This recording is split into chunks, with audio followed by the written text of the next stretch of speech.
The fact of the matter is that in the United States of America right now today, the American people are much less safe than they were a year ago. They're in fact in danger as a direct result of policies of this administration, the failures of this Congress to address them. Those are the facts.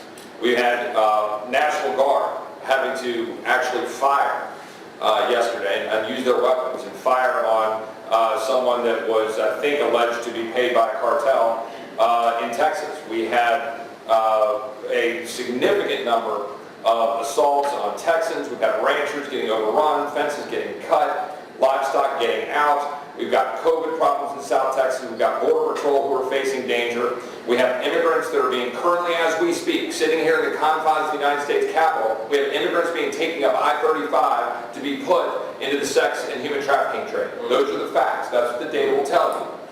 We had in Bernie, Texas, which I represent, 9 people stopped in a car. It was being driven by a cartel employee, American citizen, with 2 people stuffed in a trunk. And you had 7 people being taken to a stash house in Houston, Texas.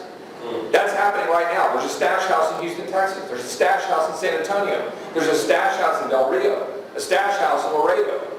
That's happening today. And this administration not only is not doing anything about it, this administration is actively pursuing the policies to make it happen. It's purposeful.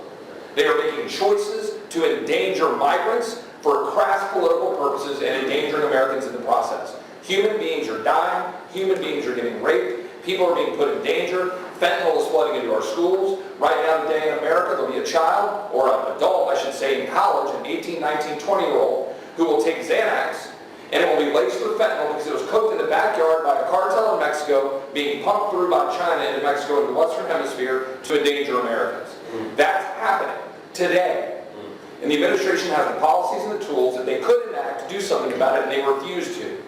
We'll hear people say how many more resources we need to spend at the border. Yes, we need to finish the wall. Yes, we ought to clear a cane. Yes, we ought to provide the tools necessary, of course. But it's not a lack of resources, it's a lack of will.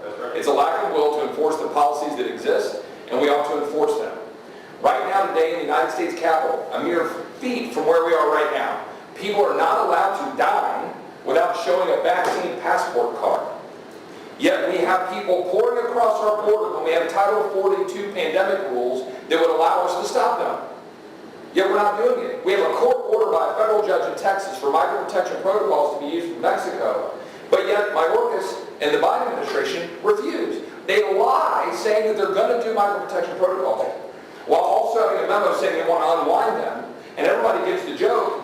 They are actively abandoning their duty and failing to faithfully execute the laws of the United States.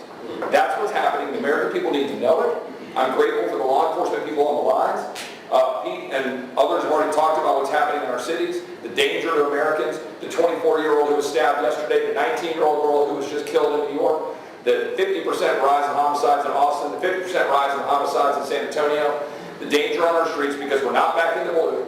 We're running away from it. We're defunding the police like the $150 million the Austin City Council took out of the budget of the police department in Austin. And now we've got our men and women in blue who are in danger, and the American citizens are facing the consequences. 911 calls not getting answered. Let's fix it now. We can do it, and we just got to have the willpower to do it. Thanks.